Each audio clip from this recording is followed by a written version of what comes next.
Okay, welcome to this video, which is about XQuery.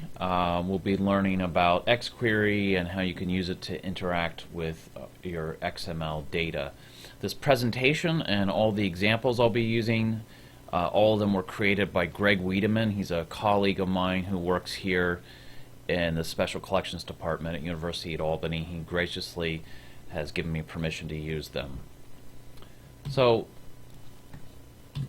what is XQuery and what should we know about it? Well, for starters, it's a W3C standard, and we know anything that's a W3C standard is a good thing because it's an open standard. It's been created and agreed upon by many different stakeholders in the computer industry, and it's designed for users without any formal programming background, so it's a great sort of first programming language, if you will. XSLT is similar, although as we'll see as we get into it, they're actually quite different in how they're designed. But if you haven't done any programming, it's a great starter language. It's designed to interact almost exclusively with XML, so you can extract XML data, transform it, and manipulate it in all sorts of ways. It's the SQL language for XML. It has a very SQL-like look. If you've done any kind of database work, you've messed around with SQL. MySQL is just another version of the SQL language, which has been around for decades. It's really old. If you've done any Microsoft Access, you can use SQL commands there. It's non-tag based, so that's very particular because most of what we've seen up until now has been tag-based, XSLT, the schema language, XML itself, plain XML is all tag-based, right? But the one thing we've seen that hasn't been tag-based, which is XPath. XPath sort of lives, if we remember, right inside of XSLT. They're sort of two separate languages, but one really can't live without the other.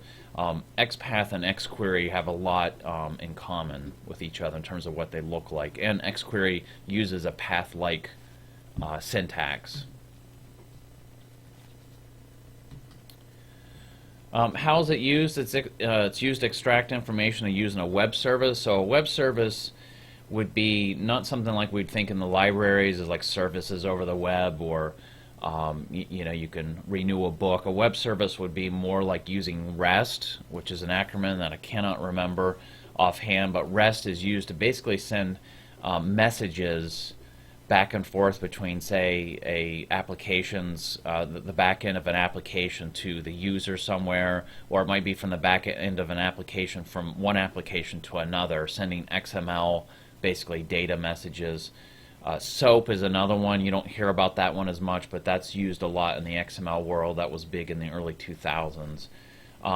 XQuery, you can generate reports just like you can with SQL. You do a SQL command, write a SQL script, and you can generate reports from a database. You can do the exact same thing with XQuery. You can generate reports from your XML data. You can transform XML data into HTML just like we did with XSLT. You can do the same with XQuery. And you can search across many web documents for relevant information.